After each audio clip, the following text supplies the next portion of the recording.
I supposed to? Right here. In the pocket. You deserve a better spot. You need to let me stand. Go ahead, Red. Coach, some of you guys are here, some of you elected bypass this year. Just your comments on this year's Senior Bowls. Crimson Tide. I think the Senior Bowl is a great opportunity for our players, especially being in our city here in Mobile. And a lot of fans have a lot of interest in what our players do in this game. So, but I think the guys that chose not to play, Ruben's actually a little bit hurt. Tim was actually a little bit hurt. Jonathan Allen was a little bit hurt at the end of the season. So I think they all had good reason not to play the game. We're happy that the four guys that are here are getting an opportunity to show what they can do, and hopefully they can improve. Coach, what kind of opportunity do you think O.J. Howard has to be a first-round choice? I can't really make a comment on that. I mean, I think it's all speculation. I don't know really the other people in the draft at every position.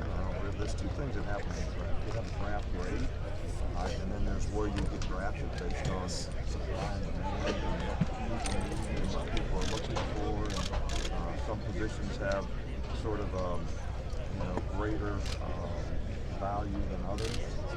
So there's a lot of factors that goes into where somebody gets picked. I think you should actually think a lot less about where you get picked and a lot more about what you do after you get picked in terms of what kind of career that you develop. Coach, Greg Seaman, the other day during his press conference, he talked a lot about his friendship with you and the relationship that you guys have as probably great coaches, obviously. But what kind of addition do you think that Greg is to the Browns' defensive staff? Well, I think I have a lot of respect for Greg, and he's done a good job in a lot of places. And he's a guy that I've visited with quite a bit through the years. And you only really visit with people that you have a lot of respect for, and you kind of see some things that they're doing, and kind of on the cutting edge, so to speak, of what's happening and how you defend the changes of the game. And I think a lot of it starts in high school, and a lot of it starts in the NFL, and we're kind of right in the middle, so we try to take advantage of both. What does Mike Loxley bring to this coaching staff? I'm sorry? What does Mike Loxley bring to the coaching staff as a offensive? Well, Mike Loxley's a coach on our staff right now. We're really happy to have him, and when we get all the changes that we're going to make on the staff worked out, we'll make an announcement about who's going to coach what and where. Do you foresee additional staff changes from what you guys have right now? Not really. I mean, I never know what other guys are going to do. I'm happy with the staff that we have. They've done a really good job for us, and we were pleased with Mario and the job that he did for us. And Mike Loxley is a great addition to our staff. So we're pleased with the people that we have, but you never know what their goals and aspirations are when recruiting. Coach, where do you think Julio Jones is going to rank after he finishes this game? Just thought about him and his performance Sunday going to the Super Bowl. Well, I think Julio is a great player, and he's got great character, great attitude, great competitor. Probably one of my favorite guys that I've ever had the opportunity to coach. And how he impacted the game as well as his teammates. And I'm so happy for him that he had a fantastic game. I'm happy for the Falcons that they have an opportunity to be in the Super Bowl, and I'm hoping Julio does a great job. But I'm also we've got some players on New England's team, and a coach that's a good friend. So it's kind of hard for me to pick sides, but I just love to see our players do extremely well. And Julio's had a great year, and obviously had a great game. And hopefully he'll have a lot of good luck in the Super Bowl. Coach, how do you think Lane Kiffin is going to do as a head coach? Really not for me to say. It's great that Lane has an opportunity to be a head coach again, and he certainly did a good job for us in the time that he was with us, and we're hopeful that he has great success there. How do you feel about Ryan Anderson's development and his prospects as a pro? Ryan Anderson played great for us. I mean, the guy had 9 or 10 sacks and double-digit tackles for loss, and was a really good leader on our team, and very, very consistent performer. And he can probably play inside backer or outside backer, and he's got some pass rush ability. So I think his versatility as a player creates a lot of value for him. Coach, signing day has become such a big event at colleges and high schools around the country. Do you worry that maybe that is just that part of it is minimized a little bit with the recruiting changes and everything?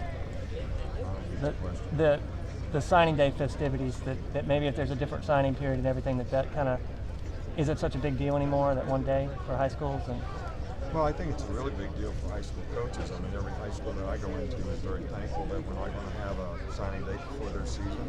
I think the unintended consequences of that would be some of the things that we're dealing with now in college when guys choose not to play in bowl games and how that impacts their team.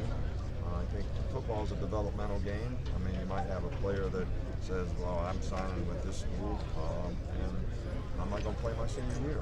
I don't think that's good for the player, and I don't think it's good for the game, and I don't think it's good for his high school teammates, and I don't think it's good for his sort of competitive character in terms of the future that he's trying to create and the value he's trying to create as a player. So I like the current calendar. I like the current system.